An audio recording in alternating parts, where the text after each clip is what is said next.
오늘 우리에게 주시는 하나님 아버지의 말씀은 누가복음 21장 5절에서 11절 말씀입니다. 누가복음 21장 5절에서 11절 말씀을 제가 봉독해 드리겠습니다. 어떤 사람들이 성전을 가리켜 그 아름다운 돌과 헌물로 꾸민 것을 말하며 예수께서 이르시되 너희 보는 이것들이 날이 이르면 돌 하나도 돌 위에 남지 않고 다 무너뜨려지리라. 그들이 물어 이르되 선생님이여 그러면 어느 때에 이런 일이 있겠사오며 이런 일이 일어나려 할 때에 무슨 징조가 있사오리까? 이르시되 미혹을 받지 않도록 주의하라. 많은 사람이 내 이름으로 와서 이르되 내가 그라 하며 때가 가까이 왔다 하겠으나 그들을 따르지 말라. 난리와 소요의 소문을 들을 때 두려워하지 말라. 이 일이 먼저 있어야 돼 끝은 곧 되지 아니하리라. 또 이르시되 민족이 민족을 나라가 나라를 대적하여 일어나겠고 곳곳에 큰 지진과 기근과 전염병이 있겠고 또 무서운 일과 하늘로부터 큰 징조가 있으리라. 아멘.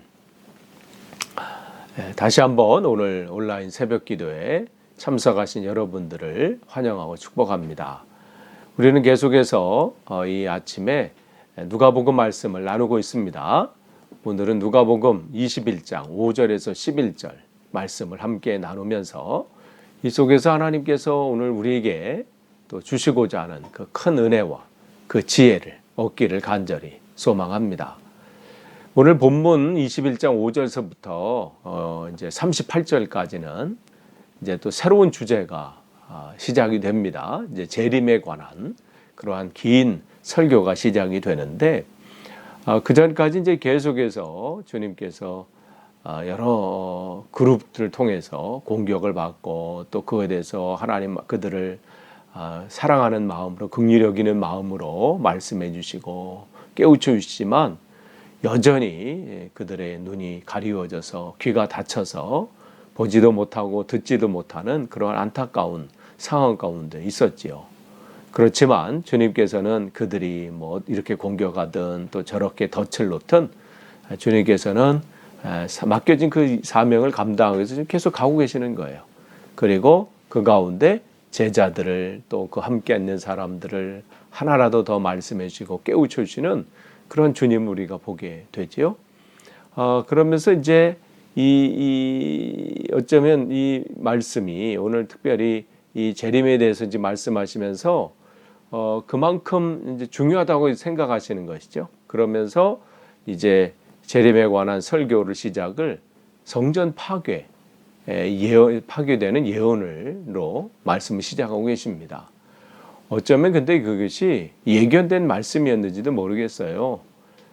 우리가 요한복음 4장 21절 이하에 보면 예배를 어디서 드려야 될 것인가 이 부분에 대해서 이제 사마리아 여인에게 말씀하시면서 이런 말씀을 하시잖아요. 이 산에서도 말고 예루살렘에서도 말고 너희가 영과 진리로 예배할 때가 온다. 하나님께서는 그렇게 예배하는 자를 찾고 계시는데 바로 이때다. 그러니까 하나님께 예배하는 자는 영과 진리로 하나님께 예배해야 된다. 그것을 말씀하셨거든요. 왜냐하면 계속해서 사람들은 이 장소가 중요하고 또 이 눈에 보이는 이 성전이 중요하고 이거에 대해서 굉장히 마치 그냥 목숨을 거는 것처럼 그렇게 했거든요. 그러니까 지금 그러한 상황 가운데 주님께서는 그곳이 아니라 하나님께 예배하는 자는 장소가 중요한 게 아니고 어떠한 겉의 모양이 중요한 게 아니라 어느 곳에 예배드리든 그것이 예배당에서 드리든 온라인으로 드리든 어떤 상황이 드리든 영과 진리로 드리고 있는가? 우리가 그걸 점검하라는 말씀이시죠. 사실 예루살렘 성전은 우리가 잘 아는 것처럼 주전 20년서부터 이제 계속해서 지금 성전을 보수하고 있는 상황이거든요. 그래서 요한복음 여러분 2장 20절 보시면 거기 있는 사람들이 막 얘기하면서 이게 지금 46년째 지금 보수되고 있고 또 이제 화려함을 막 자랑하잖아요. 그래서 여기 예루살렘 성전을 순례하러 온 사람들이나 또 방문하러 온 사람들은 그 당시 그 성전을 보면서 그 성전의 화려함과 또 그 이 장식들을 보고 이 사람들이 감탄을 금하지 못했다고 그럽니다. 얼마나 화려하게. 그러니까 이 헤롯 대왕이 그 당시 이제 유대인들의 그 마음을 사기 위해서 정말 심혈을 더 기울였어요. 그래서 그냥 아름답게 그냥 화려하게 지금 성전을 꾸미고 있거든요. 근데 이것이 곧 무너질 줄 모르고 또 그러한 상황 가운데 있지만 그게 우리의 모습이에요. 한치 앞을 모르잖아요. 지금은 화려하게 뭘 치장하고 뭐 관리하고 이 몸이 뭐 그래서 몸을 또 관리하고 하지만 그 다음을 준비하지 못하는 게 우리들이거든요. 그러니까 어쩌면 이런 모습을 주님께서 보시면서 얼마나 안타까우셨겠어요. 조금만 내다볼 수 있다면 그 인생이 그냥 이걸로 끝나는 것이 아니고 이 세상이 전부가 아니고 그 다음 세상이 있는데 그것을 알지 못하고 무턱대고 사니까 그게 안타까우셔서 주님께서 이 땅에 오신 거 아니겠어요? 그래서 가장 많이 말씀하신 게 천국에 관한 거예요. 대책 없이 오지 말라는 것이죠. 준비하라는 것이죠.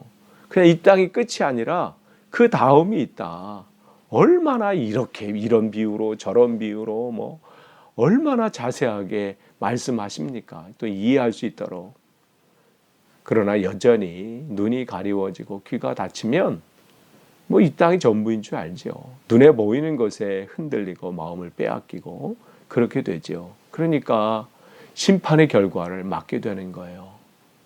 그러니까 이런 사람들은 자랑하고 뿌듯해하고 뭐 하지만 주님께서 그 성전을 뭐라고 그랬어요? 강도의 소굴로 만든다. 그러니까 계속 허무셔요. 우상화된 성전, 하나님보다 더 주목하고 우상화되고 거기에 그냥 매몰되어 있는 것 계속 허무시잖아요. 바벨론 포로로 하면서 또 허무시고. 근데 계속해서 그들은 다시 그걸 세우면서 하나님보다 더 집중하게 되죠. 그래서 과시하잖아요. 그래서 오늘도 얘기하는 거잖아요. 이 성전을 가리켜서 그 아름다운 돌과 헌물로 꾸민 것을 자랑하는 거예요. 이 얼마나 아름답습니까? 얼마나 대단합니까? 그렇게 얘기하고 있는 거죠. 그런데 너희 보는 것 이것이 날이 이르면 돌 하나 남지 않고 다 무너뜨리라. 결국 역사상으로는 뭐 70년경에 로마 장군에 의해서 완전히 다 무너지게 되지요. 그런 일들이 일어나죠. 근데 이제 그렇게 주님께서 말씀하셨을 때 7절에 그들이 이제 묻습니다. 뭐라고요? 선생님이요. 그러면 어느 때 이런 일이 있겠사오며 이런 일이 일어나려 할 때는 무슨 징조가 있사오리까? 선생님이라고 물어요. 그러니까 지금 여기 있는 제자들의 질문 같지는 않아요. 그러니까 그들의 지금 믿음의 상태가 이 정도인 거죠. 아직 주님으로 고백하지 못하는. 어쨌든 그들은 예수님의 이러한 말씀 앞에 궁금한 거예요. 성전이 무너질 정도면 진짜 세상에 무슨 종말이 온다는 얘기 같은데 그러면 세상이 종말이 올 때에 그러면 무슨 일이 일어날 것인가? 이 세상이 끝이 날 때 무슨 일이 일어나고 무슨 징조가 있겠는가 그들은 질문을 합니다. 그때 이제 주님께서 거기다 대답을 이렇게 하시죠. 8절에 이르시되 미혹받지 않도록 주의하라 그랬어요. 이 얘기 뭐예요? 미혹받는 일이 넘어가는 사람들이 있다는 것이죠. 어떤 주위에 나타나는 어떤 상황들 통해서 미혹받고 거기에 넘어지는 사람이 있다는 거예요. 그러면서 그 첫 번째가 뭐예요? 거기 보면 많은 사람이 내 이름으로 와서 이르되 내가 그라 하며 때가 가까이 왔다 하겠으나 그들을 따르지 말라. 첫 번째 뭐냐면 그 미혹하는 사람이 거짓 메시아의 미혹이 있다는 거예요. 거짓 메시아의 특징이 뭐예요? 내가 예수라는 거예요. 내가 예수다. 그 다음에 뭐예요? 내가 참 메시아다. 그 여러 가지 이런저런 증거를 대면서 내가 메시아라는 거예요. 내가 예수고 내가 메시아다. 그러니까 준비하라는 것이죠. 그러니까 지금 이 때가 왔으니까 지금 그렇게 하지 말라는 것이죠. 1992년 10월 28일 제 기억상에는 가장 강력한 이 종말이 온다, 뭐 휴거가 된다. 그 당시 제가 군대에 가 있거든요. 이제 제가 1992년 6월에 군대가 있으니까 이제 신병이죠. 그 날이 온다고 했을 때 그날 밤 모든 병사들이 제 기억에는 그때는 MBC 뉴스를 본 것 같아요. 근데 그날 밤에 저 고참이, 병장인 그 고참이 제 옆에, 자기 옆에 내 손을 꼭 잡고 같이 잤습니다. 왜요? 휴거될 때, 올라갈 때에 자기를 좀 데리고 가라고 자기 옆에, 자기를 내가 옆에 재운 거예요. 아침에 일어났는데 그대로 있으니까 막 뭐라고 하더라고요. 너 가짜지 막 하면서. 얼마나 사람들이 무슨 그런 상황들 하면 미혹되고 두려워하고 걱정은 되는 것 같아요. 그러면서 그런 일들 하죠. 또 속아 넘어서 얼마나 그때 세상이 엄청나지 않았습니까? 뉴스에도 다 나올 정도니까. 다 끝난다 이제. 물론 여전히 지금도 내가 예수다, 네가 예수냐 뭐 이러면서 얼마나 많은 사람이 등장합니까? 한국에 근데 특별히 많대요. 많은 퍼센테이지가 한국에서 예수가 많대. 대단한 나라입니다. 그런데 주님께서는 그걸 아신 거예요. 그러니까 뭐라고 말씀하세요? 그렇게 내가 예수다, 내가 뭐 메시아다, 얼마나 우리 역사상 많이 나타났고 그런 일들이 일어났습니까? 근데 뭐라고 말씀하세요? 속지 말라 이렇게 말씀하세요. 미혹받지 않도록 주의하라. 거기에 속지 말라는 거예요. 그렇게 경고하세요. 다시 오실 예수님은 영광의 주님으로 오시기에 더 이상 인간은 아니시잖아요. 그분은 하나님으로 오시는 것인데 가짜들은 종말이 임박했다고 강조하며 위기감을 조성하고 우리의 마음을 빼앗고 생각을 빼앗고 여기에 빠지면 뭐가 되는 거예요? 두려움에 빠지는 거예요. 어쩔 줄을 몰라 하는 거죠. 그러니까 여러분 정신을 바짝 차려야 돼요. 진짜 주님을 말씀 안에 붙잡고 그 때와 그 시는 아무도 모른다. 우리는 깨어서 기도하면서 그냥 날마다 오늘 하루하루의 삶을 사는 것뿐이죠. 근데 계속해서 이 말씀하세요. 9절에 난리의 소요의 소문을 들을 때 두려워하지 말라. 이 일이 먼저 있어야 하되 끝은 곧 되지 않는다. 또 민족과 민족이 나라와 나라를 대적해서 일어나고 11절에 곳곳에 큰 지진과 기근과 전염병이 있겠고 또 무서운 일과 하늘로부터 큰 징조가 있으리라. 여러 가지 환란이 일어나고 뭐 여러 가지 사건 사고가 일어나고 힘겨운 일들이 일어난다고 말씀하시잖아요. 난리, 소요, 전쟁, 큰 지진, 기근, 전염병, 또 무서운 일, 하늘로부터 큰 징조. 이런 일을 보고 이런 일이 일어날 때 뭐라고 말씀하세요? 두려워하지 말라. 이런 일들이 있기는 하겠지만 그것이 끝이 아니라는 것이죠. 그러니까 우리는 우리 주변에서 일어날 때 일어나는 여러 가지 사건, 사고나 또 여러 가지 어려움들이나 뭐 이런 걸 볼 때 마음이 동요되고 두려움에 빠지고 뭐 이런 것 때문에 삶이 뭐 힘들어지고 이런 것들이 아니라 그렇게 두려워하지 말라고 주님께서 경고하시는 거예요. 그런 일이 실제로 일어나는 것을 알고 계시기에 미리 말씀해 주시는 거예요. 그러니까 두려워하지 말라. 그러면 두려워하지 않고 그냥 가만히 있으면 되는 건가? 두려워하지 말고 우리가 해야 될 일이 있어요. 그냥 두려워하는 건 안 되지만 두려워하지 않는다고 끝나는 건 아니에요. 두려워하지 않고 해야 될 일이 있어요. 그날이 오기 전에. 가까이기는 뭐예요? 내 인생의 종말이 오기 전에. 내 삶의 이 생명이 다 끝나는 그 전에 해야 될 일이 뭐예요? 내 안에서 주님을 만남으로 어떻게 해요? 주님이 주시는 구원의 기쁨과 그 안에서 누리는 그 평안을 누리는 것. 이것이 우리가 정말 중요합니다. 그냥 뭐 끝나는 게 아니라 이걸 가지고 있어야 우리가 어떠한 일이 와도 흔들리지가 않아요. 또한 뭐예요? 나만 그 누리고 그 기쁨과 평안을 누리면 끝나요? 아니죠. 내가 누리는 이 평안과 기쁨, 내가 만난 이 주님의 은혜, 이것을 어떻게 해요? 우리 가족들에게, 이웃들에게 땅끝까지 이르러 복음을 증거해야 되는 것이 우리의 사명입니다. 그러니까 우리가 두려워해야 되는 것은 무슨 이런 사건 사고가 일어나고 뭐 이 세상이 뭐 어지러워지고 뭐 힘들고 요즘에 이렇게 요즘 시대처럼 뭐 이렇게 어려운 시대를 맞이하고 있고 두려워할 게 아니라 뭘 두려워해야 돼? 두려워한다면 내게 맡겨진 사명을 감당하지 못하고 내 생이 끝날 것을 우리는 두려워해야 돼요.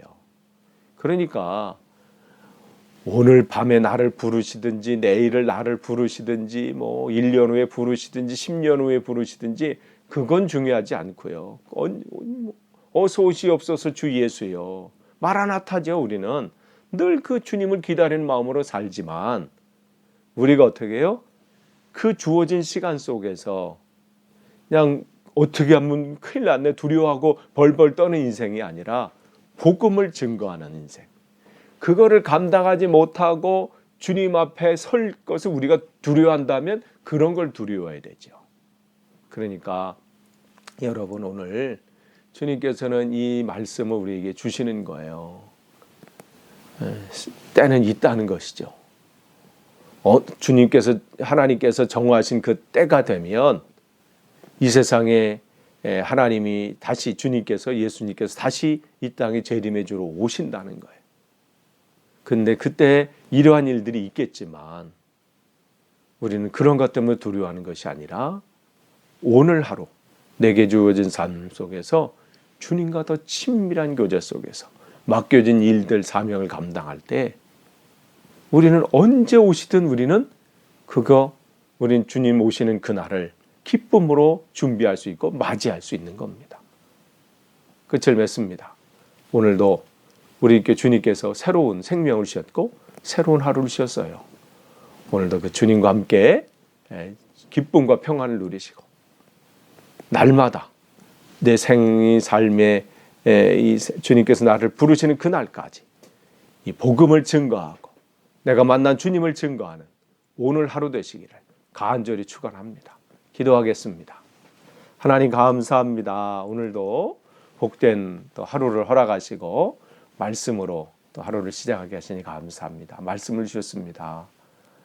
듣는 것으로 끝나지 않고 이 말씀을 우리가 붙잡고 그 속에서 정말 주님이 주는 기쁨과 평안을 누리고 우리의 생이 다하는 그날까지 귀한 사명 잘 감당할 수 있도록 역사하여 주옵소서. 감사드리며 예수님의 이름으로 기도하옵나이다. 아멘.